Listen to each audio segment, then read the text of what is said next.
illustrates an important fact. This is a book of historical documents, but historical documents of a special nature. Some of the documents in this book, such as presidential addresses, speeches, and letters, point out the road forward. Others, such as constitutional amendments, carry this vision into law. What they all have in common are two things. They are foundational to our ideas of freedom, and because they are also the product of particular times, places, and understandings, they require interpretation. Exactly how their meaning should be read is an ongoing debate in our society today. Some interpreters, called originalists, insist the Constitution should be construed according to the original intent of the framers, while others, non-originalists, maintain that it is a living document that can and should be interpreted according to the times we live in now. The American experiment has evolved since our country's founding. Our nation has changed a great deal from the days in which voting was limited to property to free white men, and enslaved African Americans were considered 3/5 of a human being for purposes of representation, to a country in which women and African Americans are viable candidates for the highest office in the land. Put another way, we are as far removed from the year of American independence as the founding fathers were from the world of Martin Luther and Copernicus. Just as the founding fathers did not believe in one church for all people, headed by the Pope in Rome, or hold to a model of the universe where the sun goes around the earth, so too has our idea of liberty expanded over almost 250 years of history to include ideas that would have been unthinkable to the framers of the Constitution.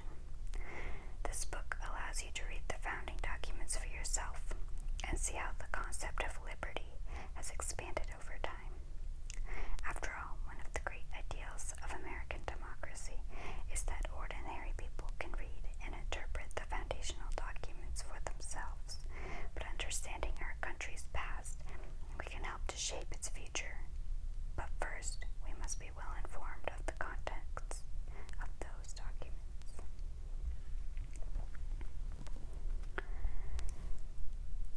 History of American history. All nations have a history, but what is little appreciated is that the history of the United States, like the country itself, was deliberately created, was settled by immigrants who came from overseas. In the 19th century, as now, there was a great deal of anxiety about who exactly was an American, and whether successive waves of newcomers would change the nature of the United States. One solution, thought up by more progressive minds, was the creation of free public schools, which could teach a curriculum that gave a certain perspective on Americanism and act as the stove for the melting pot in which different immigrant cultures would meld into one society. The mythologizing of the founding fathers, together with just so stories such as George Washington and the cherry tree, were thus deliberate attempts at myth-making. Earlier writers wrote useful histories, mythologized the era of American founding. As time went on, ideas grew broader and more critical. The way in which American history has been taught has greatly depended on the times. For instance, the curriculum wars Dewey's approach sparked in the 1920s, repeated in almost every decade since.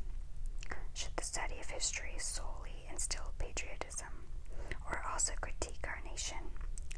Should it be America-centric or transnational? Were the founding fathers divinely inspired geniuses or flawed human figures?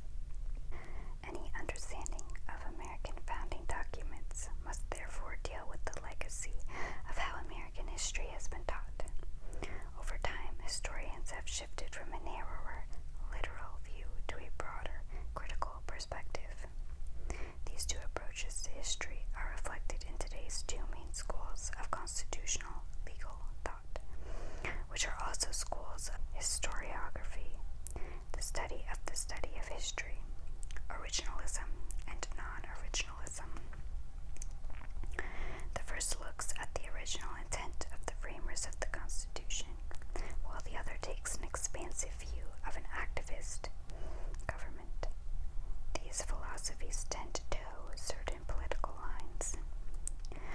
Originalists often favor individual liberty, a limited government, and a more laissez-faire capital